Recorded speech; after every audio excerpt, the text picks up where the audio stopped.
bonsoir à tous. À la une de ce journal, immersion dans le chaudron de la crise anglophone à Ekondotiti, ville paralysée et meurtrie depuis 3 ans.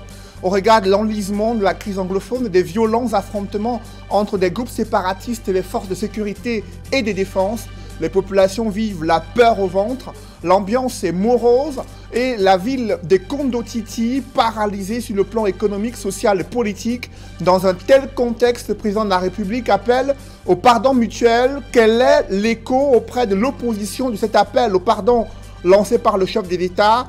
Au sein de l'opposition, on n'y croit pas vraiment, dans l'attente des actes concrets du président de la République visant à peser les tensions sociales, politiques et sécuritaires au Cameroun. C'est le dossier du 20h. Nous parlerons également de ces jeunes Camerounais qui éprouvent de sérieuses difficultés à accéder à un emploi dans la station balnéaire de la région du Sud, à Kribi, malgré l'implémentation des projets d'infrastructure et d'envergure.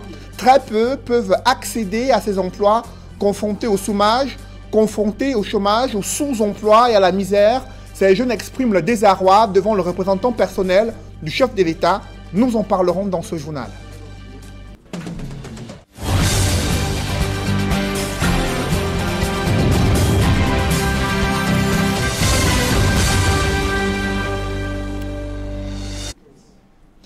Merci de suivre cette édition complète de l'information sur Equinox Télévision. Dans le chaudron de la crise anglophone, la ville d'Ekondotiti a changé de visage depuis près de 3 ans. Elle est paralysée à la suite de cette crise anglophone, de ces affrontements armés entre les groupes séparatistes et les forces de sécurité et de défense. Les populations vivent la peur au ventre. Elles vivent au quotidien ces échanges de coups de feu entre ces groupes séparatistes et l'armée camerounaise. L'insécurité a gagné du terrain. Les populations également ont été contraintes de fuir des zones qui sont des foyers d'insécurité. Les activités économiques ont complètement disparu. Elles expriment leur ras-le-bol après 3 ans de guerre contre les mouvements séparatistes anglophones. C'est un grand reportage que signe Jean-Paul Chouniat. Des détonations d'armes à feu, non loin d'Ekondotiti. De sa population, nous apprenons que ce sont des militaires camerounais et des séparatistes anglophones qui se battent à Bikora, localité à quelques kilomètres d'ici. Ce climat perpétuel de guerre n'est pas nouveau. Nous nous y sommes déjà habitués. Ne le sommes-nous pas, à votre avis? À travers Ekondotiti, des familles entières n'ont pas fini de faire le deuil de leurs proches tombés sous des balles des partis en conflit. Cette dame a vu ses 3 enfants exécutés comme des chiens.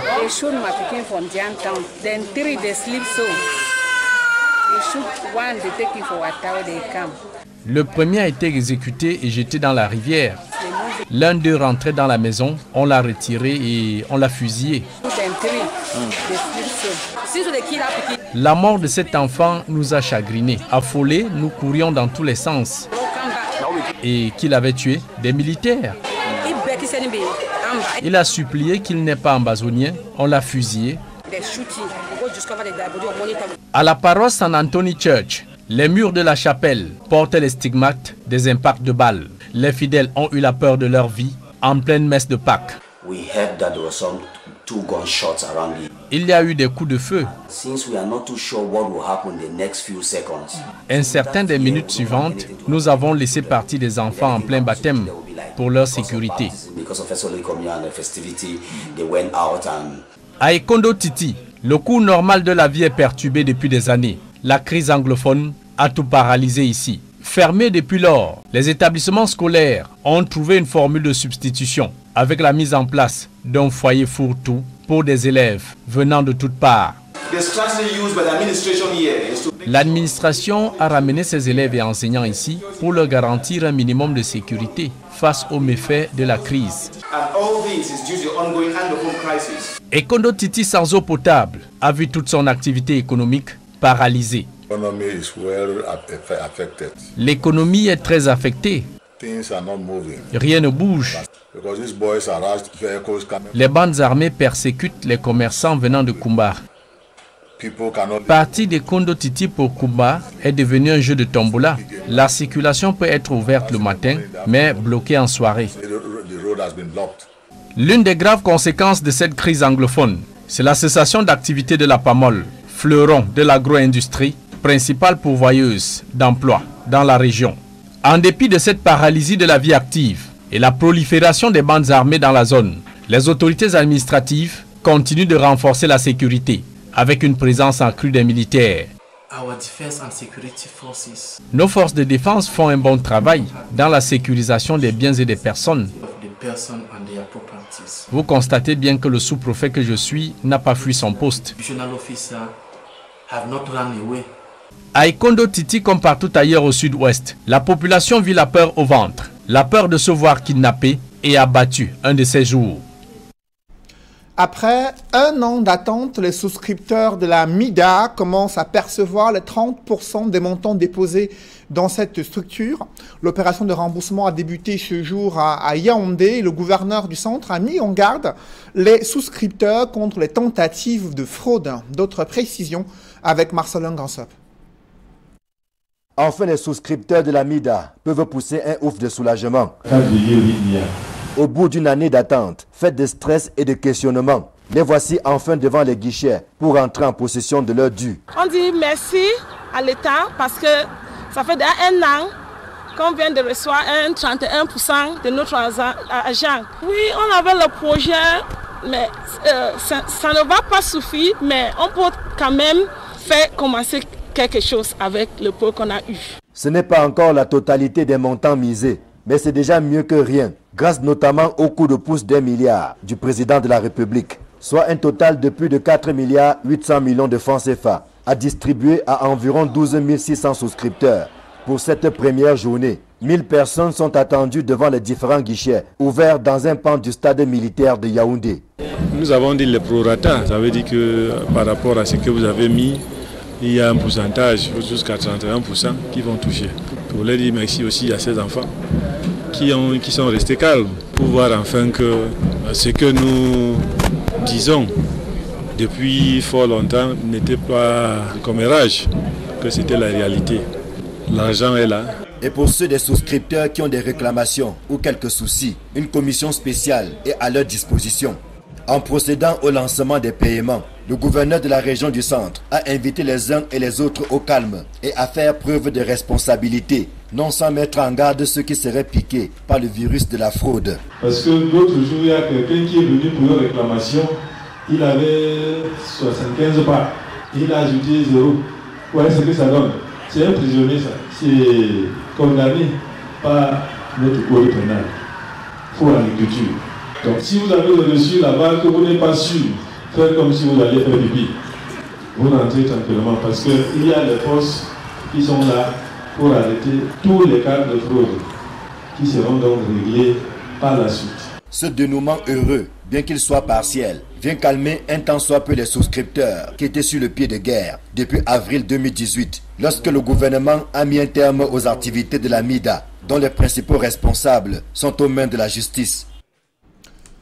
Pour désamorcer une autre grogne qui se dessinait au sein de la communauté musulmane, notamment ceux qui devaient se rendre au pèlerinage à la Mecque, le président de la République a décidé d'octroyer près d'1 milliard de francs CFA pour subventionner ce pèlerinage concernant les pèlerins musulmans camerounais qui souhaitent se rendre à la Mecque durant cette période.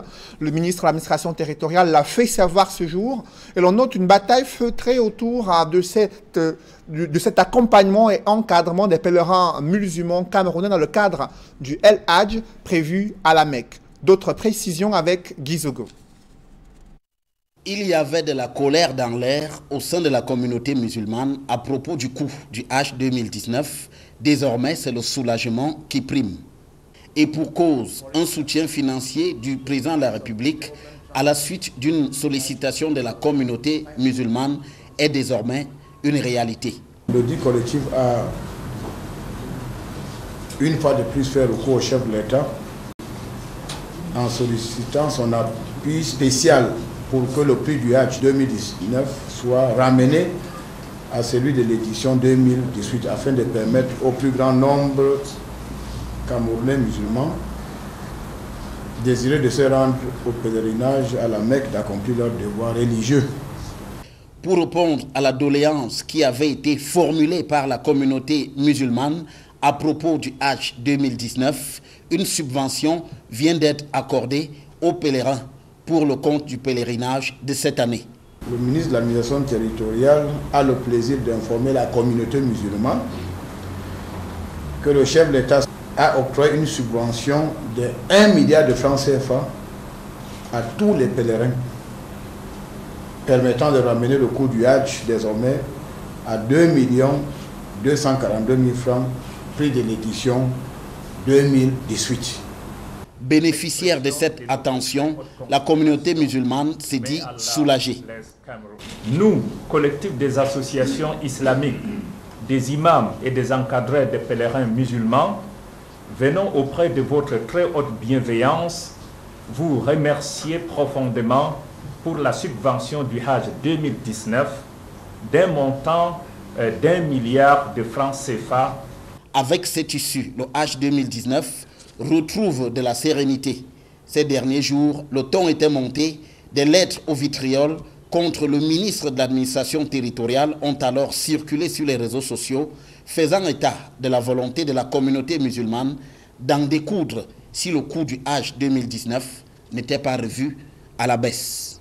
Au total, le Hajj 2019 coûtera 2 242 000 francs CFA aux pèlerins camerounais au lieu de 2 900 de grogne sociale, celle des populations qui protestent contre l'éventualité d'un déguerpissement forcé au lieu dit Grand Hangar à Bonabéry dans le 4e arrondissement de Douala.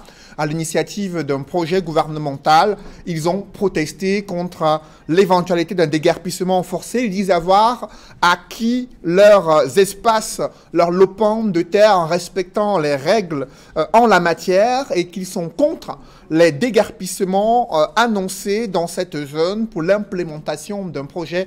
Et l'arbitrage de l'autorité administrative a permis de désamorcer la colère de ces populations résidant à Bonabéry dans le 4e arrondissement de Douala. Je vous propose à cet effet d'écouter le sous-préfet de Douala 4e. Le gouvernement est sur une opération de restructuration, rénovation des quartiers. Parce que vous voyez quel est l'aspect que nos quartiers, certains de nos quartiers présentent dans la ville de Douala, on ne peut même pas y accéder. S'il y a un incendie, c'est avec beaucoup de difficultés que les sapeurs-pompiers peuvent y arriver. Il y a des gens qui occupent des drains, il y a des gens qui occupent des emprises de la voie publique. Alors le gouvernement a décidé de restructurer. On n'a jamais dit qu'on allait déguerpir les gens. Tout ce qu'on est donc en train de raconter à gauche, à droite, c'est la pure désinformation. On est en train de vouloir restructurer un quartier qui est construit un peu en désordre, où les gens ont occupé des espaces publics. Hein? C'est ce que le gouvernement se propose donc de faire. Je voudrais donc tordre le cou à tous ceux qui vont raconter partout au quartier qu'on est en train de venir déguerpir les gens à Grand Hangar. Ça, c'est archi faux. Je vous le disais en titre, des jeunes éprouvent de sérieuses difficultés à accéder à un emploi malgré l'implémentation des projets structurants dans la cité balnéaire de la région du Sud, notamment à Kribi, confrontés au sous-emploi, au chômage. Ces jeunes vivent dans la misère, des conditions de vie difficiles qui suscitent régulièrement des mouvements d'humeur à Kribi. Le président de la République mise sur un forum d'emploi afin de présenter à ces jeunes les opportunités d'emploi dans la région du Sud et principalement à Kribi. Il a été représenté par le directeur adjoint du cabinet civil de la présidence de la République lors de ce forum où des jeunes n'ont pas mâché leurs mots pour dénoncer leurs conditions de vie. Reportage Joseph Abena. Les grands projets structurants à Kribi, des milliers de jeunes ont fondé leurs espoirs pour y trouver de l'emploi. Mais après plusieurs tentatives infructueuses, c'est plutôt la déception. Très difficile, vraiment. Très difficile. C'est difficile de trouver un emploi. Nous sommes déjà quelque peu même frustrés parce que trop de promesses, mais il n'y a rien. Il n'y a rien qui se profile. Alors, nous avons seulement reçu la dernière motivation pour être là aujourd'hui. Si cette fois ça ne passe pas vraiment, trop de promesses sans réalisation. Parce que nous sommes un peu pris dans des idées où on pense que c'est parce que les échéances politiques sont proches et on a besoin d'amener les jeunes qu'on traite souvent comme du vital. Par exemple, le poids en eau profonde avant, le poids en eau profonde, il y a eu le Côte-Co. Et après que le pape Lagne, on nous a parlé de la sanction de la grâce, des promesses. Aujourd'hui, nous sommes au bout du port. Bien après, on a déposé des dossiers, on a tout fait, mais jusqu'à présent, il n'y a rien qui se profile. Voilà pourquoi je vous disais au là, nous sommes tellement frustrés vraiment. Plusieurs fois, des mouvements d'humeur ont été observés pour exiger de l'emploi décent. C'est pour reconsidérer cette jeunesse au bord de la révolte que ce forum se tient ici à Kribi. Le sénateur Grégoire Mbamba, organisateur de la rencontre, fait un mea culpa solennel devant la jeunesse. La jeunesse n'a jamais été au cœur de nos préoccupations. La jeunesse a toujours été marginalisée. La jeunesse a toujours été sous influence. Nous avons estimé que ce siècle est le siècle de la jeunesse. La jeunesse doit prendre ses responsabilités. La jeunesse doit elle-même diriger son destin. Mais nous pourrons l'accompagner par des partenaires sociaux, par un franc langage, par le B2B. Ça permet que dans l'histoire du Cameroun, on voit la jeunesse et les partenaires sociaux qui sont la locomotive du développement dans notre ville. Pour le représentant du chef de l'État, la jeunesse doit reconsidérer sa position de fer de lance de la nation. Chers jeunes participants au forum Jeunesse responsable de Kribi, ce n'était pas une simple vue de l'esprit lorsque le président Paul Biya, la main de ses messages à la jeunesse, déclarait « La jeunesse est le fer de lance de la nation ». Je vous exhorte donc à prendre cette maxime au sérieux. Le président Paul Biya vous invite à vous impliquer pleinement dans la construction de notre pays en mettant toute votre générosité et votre ingéniosité, votre dynamisme et votre patriotisme au service de l'intérêt suprême de la nation. Il vous invite par ailleurs à être des artisans de la paix et de l'unité nationale. Votre avenir et celui du pays tout entier en dépendent. Tous les jeunes qui ont fait le déplacement ici à Kribi croisent les doigts pour que cette fois-ci, les fruits tiennent la promesse. Et la nouvelle vient de tomber. Le cabinet civil de la présidente de la République a le regret d'annoncer le décès ce jour à 13h30 de Martin Belinga et Boutou. C'est un communiqué signé de Samuel Vondo Ayolo, directeur du cabinet civil de la présidente de la République, qui annonce avec regret le décès de Martin Belinga et Boutou, diplomate de carrière. Il a été lui aussi directeur du cabinet civil de la présidente de la République, sorti du gouvernement le 2 mars 2018. Il a également occupé les fonctions de représentant du Cameroun auprès des Nations Unies à New York. Martin Belinga et Boutou décédés ce jour à 13h30, selon le communiqué du cabinet civil de la présidente de la République du Cameroun. Dans le reste de l'actualité, évoquons à présent ce dernier tweet du chef de l'État. Les Camerounais doivent avoir le courage de taire leur passion pour privilégier l'essentiel, c'est-à-dire avancer ensemble, main dans la main, vers la réalisation de notre destin national. Ce sont les propos du président de la République sur son compte officiel Facebook et son compte officiel Twitter. Il appelle les Camerounais à taire leur passion pour privilégier l'essentiel, qui selon lui est d'avancer ensemble, main dans la main, afin de réaliser le destin national. Le président de la République a également lancé un appel au pardon mutuel entre les Camerounais. Cet appel est loin d'avoir eu un écho favorable au sein de l'opposition, qui attend des actes concrets du président de la République afin d'apaiser les tensions dans les régions anglophones, dans le reste du pays. Mais au sein du RDPC, l'on se félicite des propos du chef de l'État qui tient un discours d'apaisement depuis plusieurs jours sur les réseaux sociaux.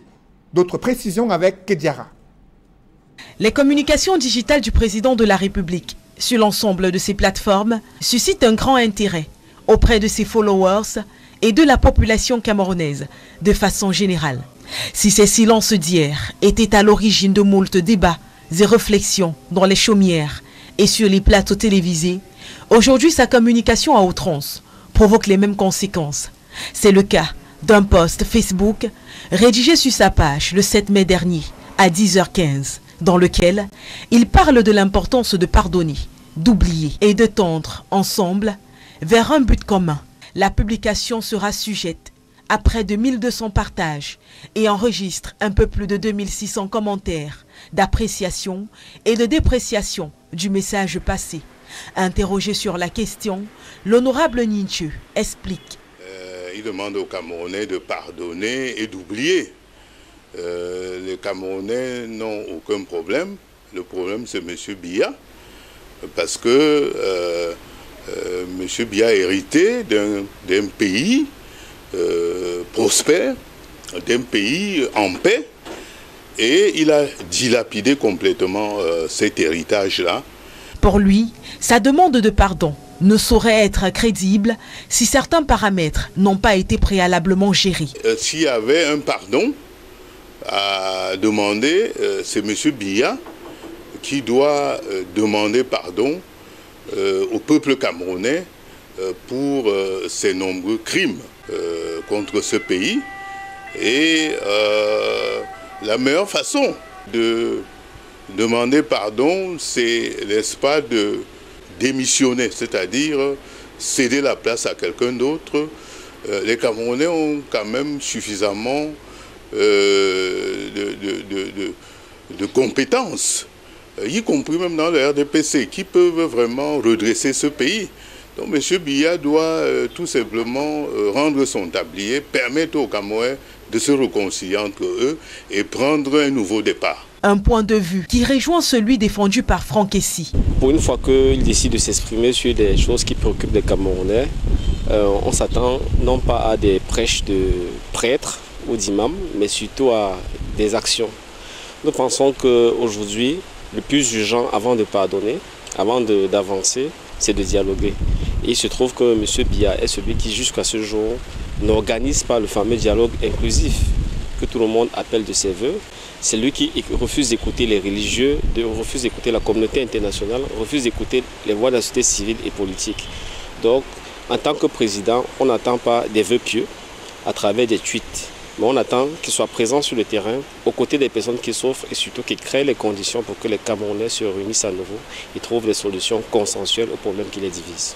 Pendant ce temps, au sein du Rassemblement démocratique du peuple camerounais, on atteste que ces mêmes communications du président de la République sont ciblées et stratégiques. Au-delà de simples postes, il s'agit pour lui, d'une façon assez claire, de donner aux jeunes la bonne information, leur passant par la même occasion un message clair, limpide. Le président est sorti de sa carapace d'homme d'État pour être aujourd'hui un père de famille. Et je prends, quand je prends ce ton, dans le cadre de sociologie, un père, vous pouvez faire tous les désordres à la maison. À un moment donné, le père dit « je vous ai compris » et puis tend la main. Nous sommes des Bantous. Dans le cadre des Bantous, on ne ferme jamais la porte à double clé. On laisse toujours la porte entrouverte. Parce que l'enfant prodigue perdu peut revenir à la maison.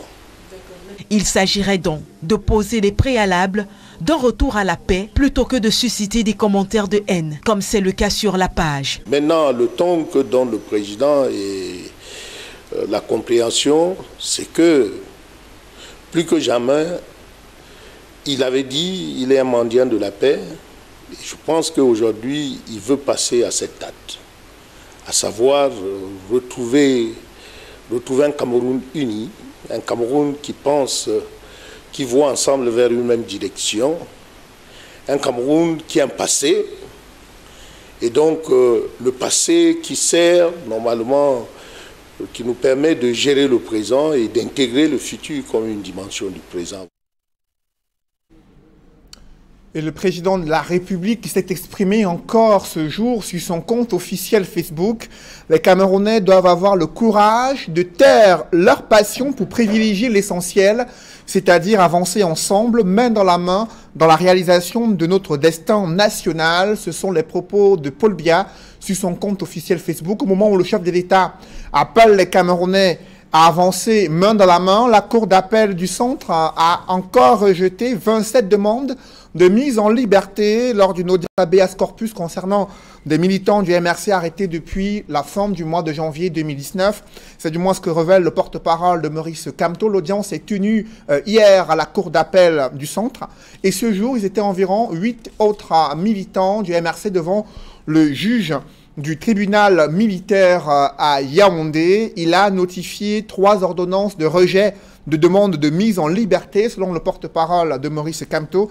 Et ces personnes qui ont été auditionnées devant le juge d'instruction du tribunal militaire, ces personnes ont décliné la compétence du tribunal militaire à juger des civils tels que ils ont ainsi rejoint la posture de Maurice Kamto et tous les prisonniers incarcérés dans le cadre des marches blanches initiées par le MRC en fin du mois de janvier 2019.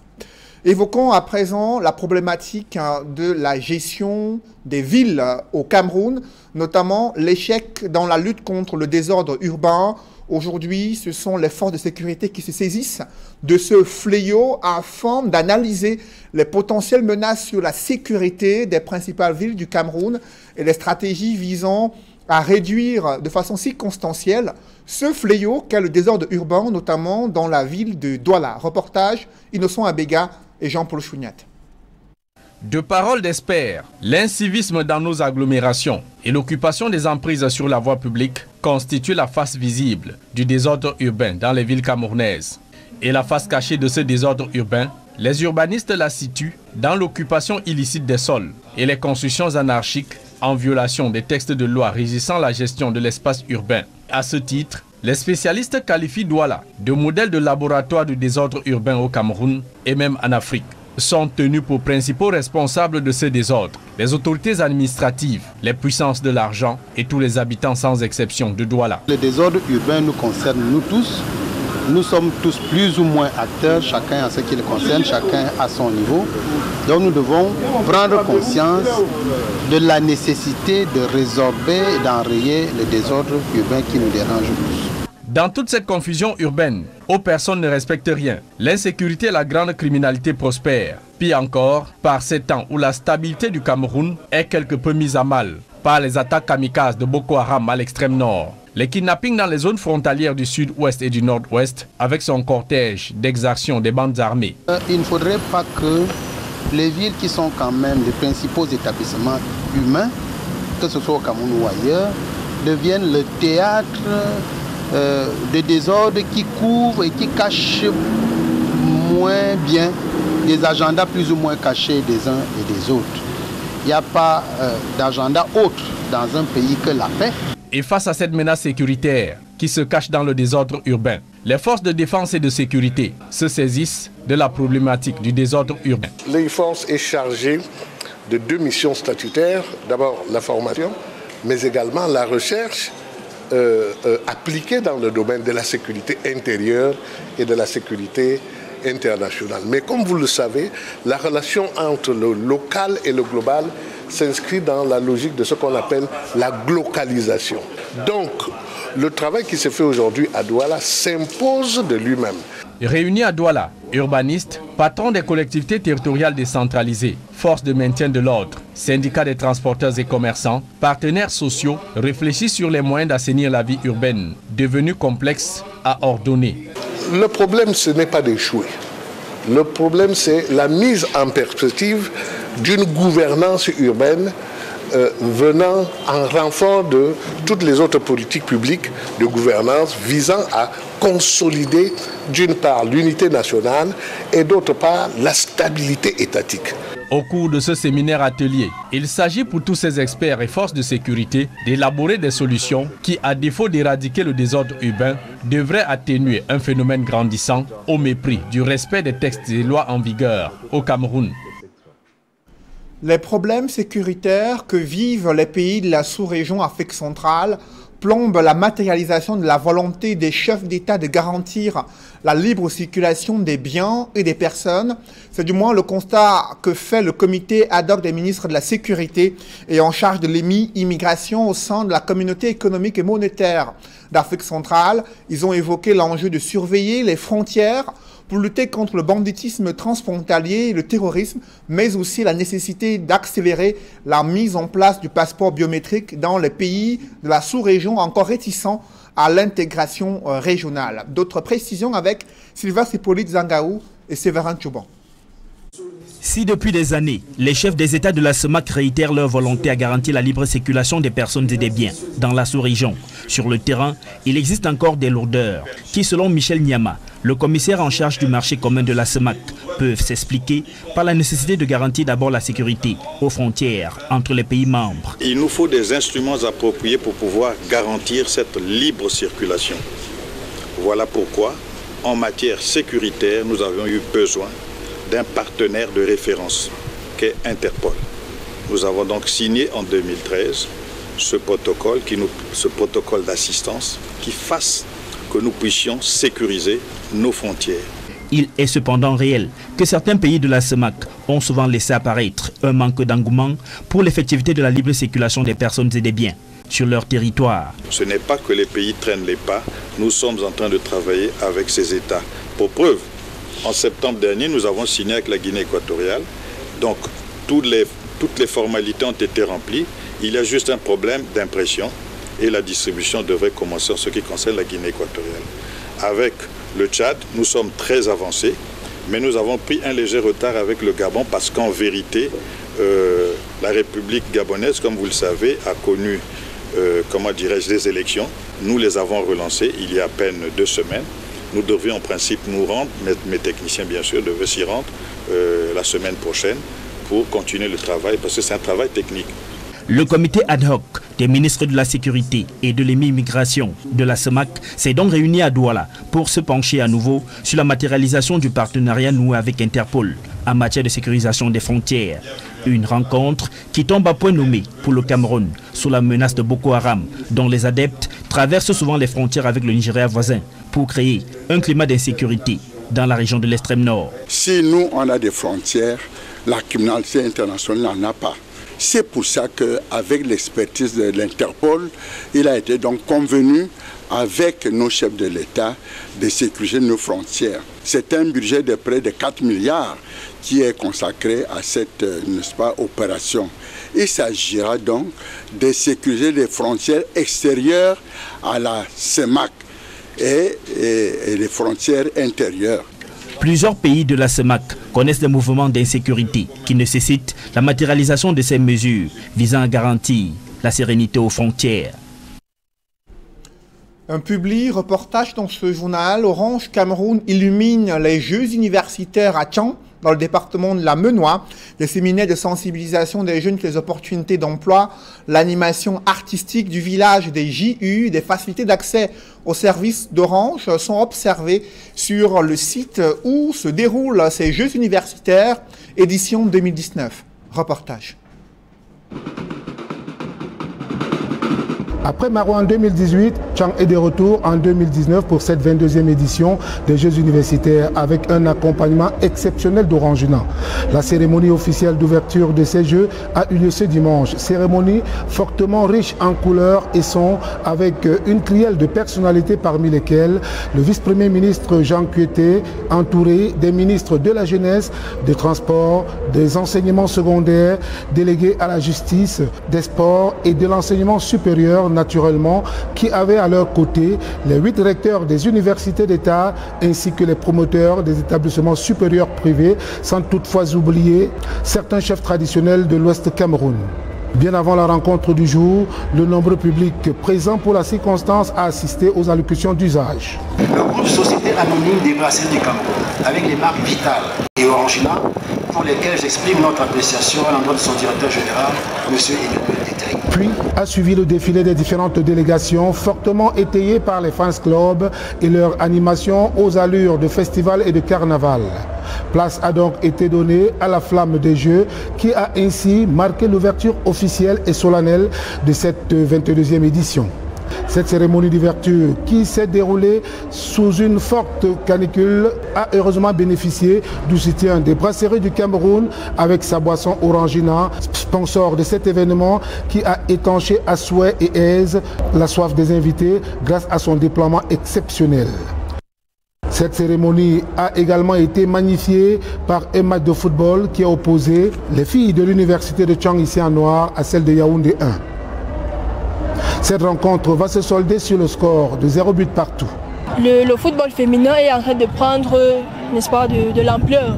Et ce n'est pas à négliger, parce qu'on a toujours tendance à négliger le football féminin. Donc, déjà qu'on a un sponsor, c'est une très bonne chose. Cela voudrait dire que maintenant, on prend le football féminin au sérieux. Même comme il n'y a eu ni victoire ou défaite, le fair play aura tout au moins prévalu. Orangina, une marque qui vient nous soutenir pendant les Jeux universitaires. Nous ne pouvons que les encourager à les fournir, en leur fournissant un beau spectacle.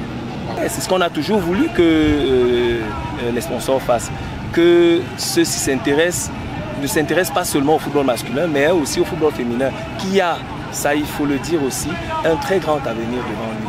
Et au niveau universitaire, vous l'avez certainement vu, il y a de très grosses valeurs. J'ai envie de dire que savoir qu'il y a des partenaires comme Orangina, ce n'est qu'une très bonne chose. Les hostilités seront désormais lancées dans la rectitude, sans déviance et méfiance, comme l'a si bien recommandé le professeur Jacques Famendongo dans les 3 sites de compétition, notamment Tchang, Banjul, Fumban, naturellement avec l'accompagnement de Orangina.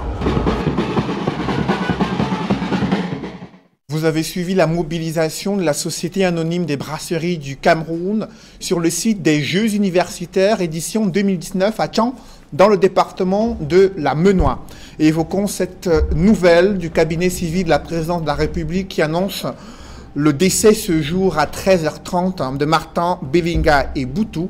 Il était jusqu'ici directeur du cabinet civil de la présidence de la République, sorti du gouvernement en 2018, ancien représentant du Cameroun auprès des Nations Unies à New York, diplomate de carrière, directeur de cabinet civil de Paul Biya durant de nombreuses années. Il était sorti du gouvernement le 2 mars 2018. Il est décédé ce jour à 13h30 selon une annonce officielle signée du cabinet civil de la présidence de la République. Mesdames, Messieurs, c'est la fin de ce journal. Merci de l'avoir suivi. Juste après cette édition de 20h, retrouvez Serge-Alain Autou et ses invités pour le débrief du journal sur le plateau d'Equinox Soir. Serge-Alain. Encore un autre tweet de Paul Biya. Le chef de l'État qui invite les Camerounais à taire leur passion pour se concentrer sur l'essentiel. Pour le président de la République, l'essentiel, c'est d'avancer ensemble, main dans la main, afin de construire ce grand destin national, selon les propres mots du chef de l'État. Ok. C'est dans l'essentiel de la deuxième partie, Cédric Noufelet. Rendez-vous demain. Bonne soirée à vous. Bonne soirée à vous, Serge-Alain. Voilà. Demain, rendez-vous, 20h. Rendez-vous à demain, 20h, Serge-Alain. Madame, Monsieur, dans un instant, la suite Equinox Soir, toujours en compagnie de nos 4 invités.